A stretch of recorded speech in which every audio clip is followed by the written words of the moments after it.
I caught my fiancée and my father in the act. Got everything on camera and decided that everyone they know will see this. Me 27 male, fiancée 26 female, call her Lara. My father 52 male, call him Bob, and my mother 50 female. Like many who've had something like this happen, I never thought something like this would happen to me, but here we are. I've never used Reddit, but I've seen stories from here on TikTok, so I thought I'd give this a shot for any advice you all could give me. From listening to some other stories, you all like a backstory.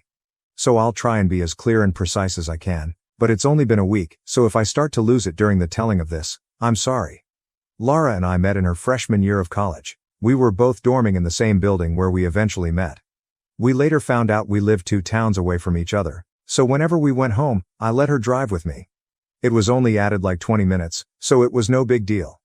After multiple trips and hanging out at school, we started to date. I have a close-knit family, as did she, so we told our families right away. I had met her plenty of times when dropping her off, but it was nothing more than an introduction and exchanging pleasantries. Both of our families accepted each other with open arms, and our relationship grew. I was a year ahead of her, so when I graduated, I went home, where I was offered a good job with great pay. I visited her at school whenever I got the chance, and whenever she came home, we would make time for each other. After she graduated, she moved in with me, as both of our jobs were in the city near where we grew up. Like me, she was offered a position at the company she works at now with great pay. After living together for about 3 years, I proposed, and we have been planning our wedding since. Now onto the part you're all reading for. Looking back, there were plenty of things I overlooked that I just wrote off, thinking my father was just trying to welcome my ex into our family. Things like my father calling her all the time, and if I was around, they would just tell me they were talking about the upcoming family party or something along those lines. One time, Lara was in the shower, and her phone rang. I saw it was my dad, so I answered. When he realized it was me, he sounded both upset and surprised that I picked up. I then asked what's up. He responded that he wanted to talk to Lara about my mother's birthday that was in a week, and after a minute, we ended the call. Even typing this out now, I feel like an idiot for not seeing it sooner. On the day I found out, it was like any other day. Lara had Thursdays off, so she made breakfast for both of us. When I set out for work, she gave me a kiss and told me to have a great day. During my drive to work, I realized I had forgotten some paperwork I would need for a meeting I had at 3 p.m. I shrugged it off and told myself I would just go home at lunch to get it. Lara texted me throughout the day, talking about all the casual stuff a couple talks about, like, what do you want for dinner? I did the laundry. Do you want me to hang it up for you? Blah blah blah. I didn't think it necessary to text her I was coming home for lunch, so when it came around, I just left work and went home. When I got home, I noticed a car that looked like my father's in our parking lot, but I didn't think anything of it and just parked and went into our building. When I opened the door, I was met with a scene out of a movie where a man comes home early and catches his spouse cheating. Such a cliché. There was a trail of clothes, both his and hers, leading to my bedroom, and the sound of faint moans echoed through my apartment. I stood at the door in utter shock. My brain was a mix of rage, sadness, and disgust, but if you were a fly on my wall, you would see what looked like a statue. I just couldn't move. When I finally snapped to, not knowing how much time had passed, I took out my phone to record. I picked up all the clothes that were on the floor and threw them into the hall of the building. After, I filmed the walk to my bedroom. The door was open. I stood in the doorway filming for about a minute, then flipped on the lights. They both jumped at the sudden light and looked at me, and to my utter shock, it was my father in the bed with her. After the initial stun, my father noticed I was recording and started to panic, trying to find anything to cover himself and telling me to stop recording. He found a towel and wrapped it around himself and started to walk toward me. I told him if you don't want to get hurt, stop coming to me. He either didn't care or didn't hear me and reached for my phone. I hit him square on the jaw. His head bounced off the door and slumped to the ground. Lara shrieked. I aimed the camera at Lara and said, "Concerned about your fuck buddy, but nothing to say to your fiancé?" My father woke up after about a minute nap, and I told them I just needed to come pick something up for work, so I'm heading back now. If either of you pieces of shit are here when I get back, I'll send this video to everyone you know. I ended the video, looked at my dad, who was still coming to, and said, "You're dead to me. You're no longer my father, but you might want to go home and talk to mom because I'll be talking to her very soon." I sat in my car for a while until one of the bosses at work called to ask where I was. I told her I was on my way back right now. When I got to her office to hand her the paperwork, I must have looked awful because she started asking what was wrong with me. I told her it was nothing and I'd be okay. I could see her scanning me up and down, and she noticed some blood on my collar and stood up, rushed to me, and said, "You're bleeding?" I looked down and said it was my father's. She looked confused, so I pulled out my phone and showed her the video. She watched it in its entirety. She was introduced to Lara a few times but never my father. She sat there silent for a moment until it finally clicked that my fiancé was cheating on me, but not only was she cheating, it was with my father. She asked if there was anything she could do, suggesting I take some time off, but I told her I can't go back there right now. That I just need a minute, and I'd be fine for the meeting, and I have another shirt in my office. The meeting went over fine. I put on a smile for everyone like nothing had happened. My boss came up to me after the meeting and asked how I could do that, but I just said I don't know and went to my office.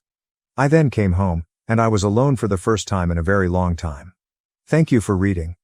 I'm sorry I carried on so much, but it was therapeutic getting everything down. I just don't know what to do. I definitely need to get the hell out of this apartment. I just can't live here anymore, and there's no possible way I'm sleeping in that bed. I know not only do I have to go get checked out for STD, but I think I broke something in my hand. Update 1. Wow. Hello everyone. I didn't expect to come back to Reddit and have this much support. I didn't really plan to update at all. I just wanted to put what had happened out there and hopefully get some advice. After I wrote down all that happened, I closed my computer and kind of fell into a depression. After I posted, it hit me like a train. To those who think it's fake, I wish I was this creative. I'd write books instead of working a 9 to 5. I'll try to reply more on this post. I just logged back on, and it was honestly too much to try and reply to every comment. Just know I read through most of them, and I truly appreciate everyone's inputs, both negative and positive.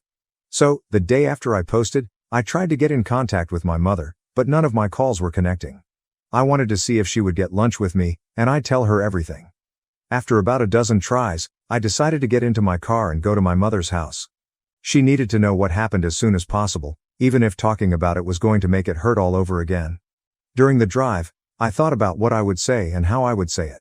That made me start to panic. I had to pull over twice to throw up. It's not every day you have to tell your mom that her husband is screwing your fiancé. I pulled into the driveway and sat in my car for a moment to calm down and gather my thoughts. I was in my car for a few minutes when my mother threw her front door open, so I stepped out of my car.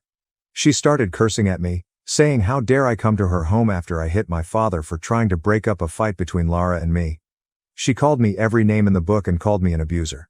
She told me I needed to leave since Lara isn't ready to forgive me yet and that if she's smart, she hopefully never will. Yes, apparently my father took Lara to my family's home and told my mom that Lara and I argued, and when my father tried to stop it, I hit him. She continued on for a while until I finally snapped and said, "Really, Mom? Because your husband is fucking my fiancé, that's why I hit him. And if you can't take my word for it, I have a video. I'll send it to you, but because my own mother can talk to me like this, don't expect to see me again. I don't want to hear your apology when you finally figure out that you're just as much of a shit mom as my piece of shit father." Her face dropped. She looked like what I must have looked like when I first walked into my apartment and caught them. I pulled out my phone and sent her the video. My mom took hers out and turned it on. She pulled up the video and watched up until the part where I turned on the light. She then put her phone down, looked up at me, but I turned and went into my car. I backed out of her driveway. I looked at her before I took off, and she was in tears. My heart felt for her, but too much was said during that fight for me to pull back in and forgive her. When I got home, I started clearing everything out of my apartment that had to do with Lara or my family. I boxed all of Lara's things up and put them next to the front door. Legally, this has been her place of residence, so I can't technically kick her out. Her name isn't on the lease. Also, she's the type of person who shies away from conflict, and if she returns other than to pick her things up, there will be plenty of conflict. Anything that had to do with my parents, I boxed up and put into storage. Like I said in my first post, we were a very close family, but I've never had a problem cutting toxic people out of my life. I texted Lara's parents and told them I was calling off the engagement and that she's been cheating on me. I thanked them for everything they've done for me. Our relationship was still building, but they were kind and supportive of me, so this just added more hurt to the mix. I finished by asking if they would come pick up all of her belongings. I haven't gotten a response from them yet, but I'm hoping they come grab her things so Lara doesn't have a reason to come back here. Update 2. Hey everyone, I'm sorry I haven't updated in a while. I wish I could say I'm doing great, but that would be a lie. Everything hits me in waves. I go from just being numb to boiling with rage.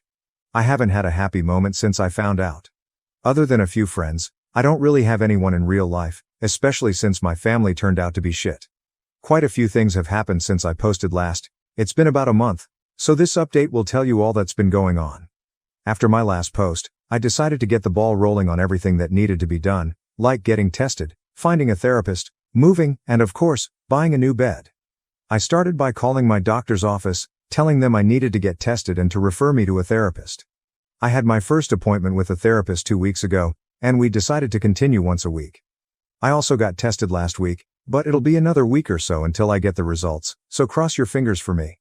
I got in touch with a real estate agent friend of mine, and he sent me a ton of listings. I decided on a refurbished cabin on the outskirts of my city, and I finished moving 2 days ago. When I finished moving, I called Lara's parents. When they picked up, I told them I moved out and that Lara has still yet to pick up her things and that the landlord will start showing the apartment in a few days, so someone better pick her things up before the landlord throws them out.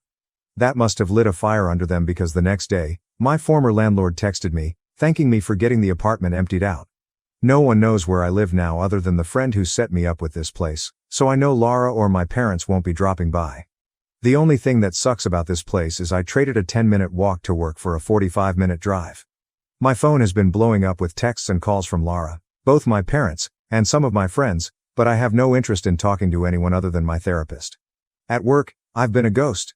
I go in, get my work done, and leave. On the rare occasion I have to talk to someone, I put on my fake smile and pretend everything is okay. My boss from my previous post has been trying to check in on me more, but I don't really tell her anything either. I just tell her I appreciate it, but I'll be okay. The truth is, I don't know if I'll be okay. I get that time heals and all, but I feel like that's only relevant when you're dealing with one issue, not when you lose who you thought were the 3 closest people in your life all at once. A huge part of me died, and there's no chance of resuscitating it. The meetings with my therapist are going well, I suppose. I've never done therapy before, so I have no reference on what good therapy is. We do get along all right, and she really seems genuine in wanting to help. The first session was us getting to know each other and delving into what brings me to her. Nothing in depth, just me telling her what happened in my own words. In the second session, we went a bit deeper. She asked me about the relationship I had with my parents. I told her that up until now, it was great. We talked often and always communicated well when something was wrong, and that I grew up in a great home, but that all means nothing now. She asked why I cut my mother out of my life. I told her she said things to me I wouldn't say to someone I despised, then told her there's no way she can come back from that. At the end of our last session, I gave her the link to my page on here so she can read more about how I feel and what's going on in my head.